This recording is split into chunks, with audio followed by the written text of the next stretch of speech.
Hello friends, आज के video में हम डिस्कस करेंगे लिटरेरी टर्म्स के नोट्स, लिटरेरी टर्म्स के एक्सप्लेनेशन या इनको क्लियर आइडिया इनका कि क्या होती है पर्टिकुलर कोई सी लिटरेरी टर्म, उसको डिफाइन करने के साथ साथ उसे पोएम के अंदर किस तरीके से डिनोट करना है, ये सब कुछ एक्सप्लेन करते हुए मैंने आपको एक वीडियो डाला है इसके अर्ली। इस वीडियो के अंदर जो कि आज का है हमारा, उसके अंदर मैं आपसे डिस्कस करूंगी उन लिटरेरी टर्म्स के नोट्स। ये उन लिटरेरी टर्म्स का जब आपसे कहा जाए एग्जाम में कि किस प्रकार से लिखा जाए, तो एक एक तरह से कह सकते हैं आपको हिंट या हाईलाइट या एक आउटलाइन देने की कोशिश कर रही हूँ, जिसके द्वारा कि आप वहां पर इन लिटरेरी टर्म्स को अटेम्प्ट कर सके अपने क्वेश्चन पेपर के अंदर। तो देखिएगा, फर्स्ट लिटरेरी टर्म जो हम डिस्कस करने वाले हैं उस वो है सिमिली। सिमिली जो होती है एक ऐसी लिटरेरी टर्म होती है जिसमें दो असमान चीजों की तुलना की जाती है using like, so and as. इन तीनों वर्ड्स का यूज करके जब दो असमान चीजों की तुलना की जाए तो ये सिमिली है। तो देखिएगा क्या है नोट्स में, it is a comparison between two things, दो चीजों के बीच की तुलना। Something that is being described, एक चीज तो डिस्क्राइब की जा रही है पोएम के अंदर, and the other is comparison, और दूसरी चीज को केवल कंपैरिजन के उद्देश्य से पोयम या जो भी चीज है उसके अंदर, ऐसे स्टोरी जो भी है उसके अंदर लाया जाता है। इन दो चीजों का कंपैरिजन होता है। There should be some features in common, कुछ कॉमन फीचर्स होने चाहिए दोनों के बीच में जब इन दो असमान चीजों की तुलना की जाए। तो the indicators of simile, simile के जो इंडिकेटिंग वर्ड्स होते हैं कौन कौन से, इज सो लाइक। अब एग्जाम्पल देखिएगा, the stroke of death is a lovers pinch. मृत्यु का प्रहार कैसा होता है, प्रेमी के द्वारा किए गए पिंच की तरह। विच हर्ट्स, जो कि दुख तो देता है, तकलीफ तो देता है, बट एंड इज डिजायर्ड, पर इसकी कामना की जाती है। अब here the stroke of death is compared to pinch of lover, pinch of lover से कंपेयर किया गया है मृत्यु के प्रहार को। दोनों अलग अलग चीजें हैं, both stroke and pinch hurt, पर इनमें सिमिलरिटी किस आधार पर आ जाती है कि दोनों चीजें हर्ट करती हैं। यट आर डिजायर्ड, पर इनकी सब कामना करते हैं।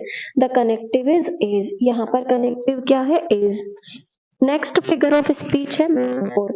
मेटाफोर क्या होती है, मेटाफोर के अंदर दो असमान चीजों की तुलना की जाती है बिना सो, लाइक और एज लगाए।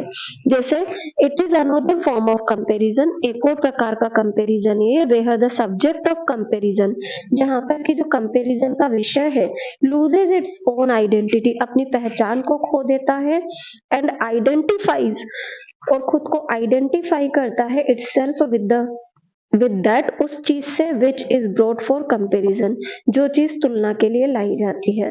दस a metaphor is an implied simile, तो हम कह सकते हैं कि वाक्य में छुपा हुआ जो सिमिली होती है वो मेटाफोर होती है, implied.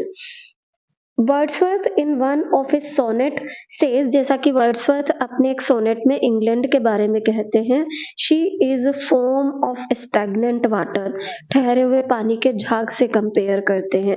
The comparison is direct here, यहाँ पर जो तुलना है वो कैसी है, बिल्कुल डायरेक्ट है। नेक्स्ट फिगर ऑफ स्पीच होती है hyperbole.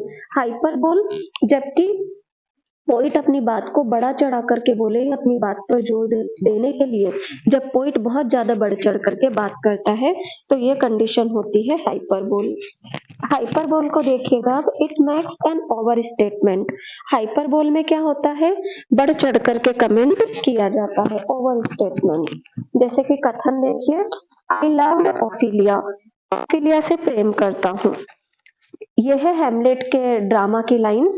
40,000 brothers with all their quantity of love, 40,000 भाई अपनी सारी क्वांटिटी ऑफ लव लेकर के आ जाए ना, with all their quantity of love would not make up for the sum, तो भी मेरे बराबर उनका प्रेम नहीं हो पाएगा।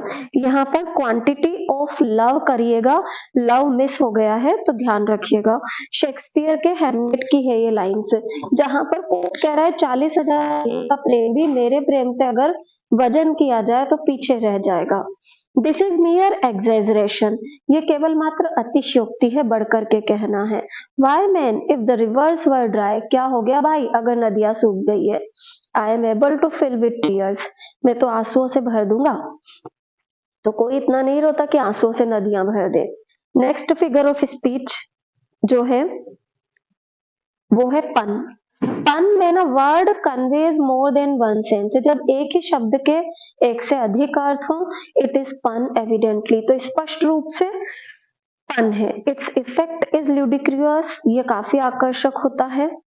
इज लाइफ वर्थ लिविंग, क्या जीवन जीने योग्य है। It depends upon on the liver, ये जीने वाले पर निर्भर है। Liver has two meanings here, यहाँ पर लिवर के दो अर्थ हैं।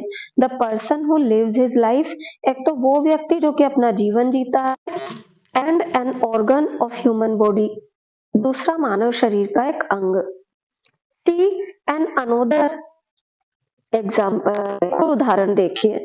Did you see Shakespeare's Hamlet, तुमने शेक्सपियर के हेमलेट को देखा। Answer no, I have never been to England, मैं तो इंग्लैंड गया ही नहीं। Here Shakespeare's Hamlet means a film, यहाँ पर शेक्सपियर हेमलेट का क्या मतलब है, एक film based on Shakespeare's play called Hamlet, जो कि शेक्सपियर के प्ले हेमलेट पर आधारित हो। Hamlet also means a village, Hamlet का मतलब एक ऐसे गांव से भी होता है, एक गांव से भी होता है। And so Shakespeare's Hamlet is his native place, तो शेक्सपियर का हेमलेट क्या हुआ, उसका नेटिव प्लेस, मूल निवास स्थान। नेक्स्ट फिगर ऑफ स्पीच जो है वो है alliteration. Alliteration, a figure of speech need not always be limited to ideas and sentiment, जरूरी नहीं है कि किसी भी फिगर ऑफ स्पीच में हमेशा आइडियाज को रखा जाए, भावनाओं संवेदनाओं को रखा जाए। वी वांट टू एक्सप्रेस, जिन्हें हम प्रकट करना चाहते हो, but we can also use it to in the choice of sounds, हम इसे यूज कर सकते हैं साउंड की चॉइस में एंड वर्ड्स की। अ पर्टिकुलर साउंड रिपीटेड, एक पर्टिकुलर साउंड को अगर रिपीट किया जाता है, can create a special atmosphere, तो एक विशेष माहौल क्रिएट हो सकता है। नीडेड फॉर द ओकेजन, जो कि अवसर की मांग होता है।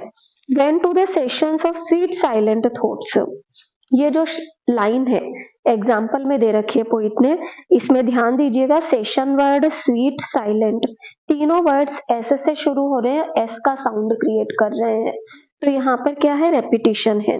There is repetition of S sound, S के साउंड का रेपिटिशन है इन द अबव लाइन्स।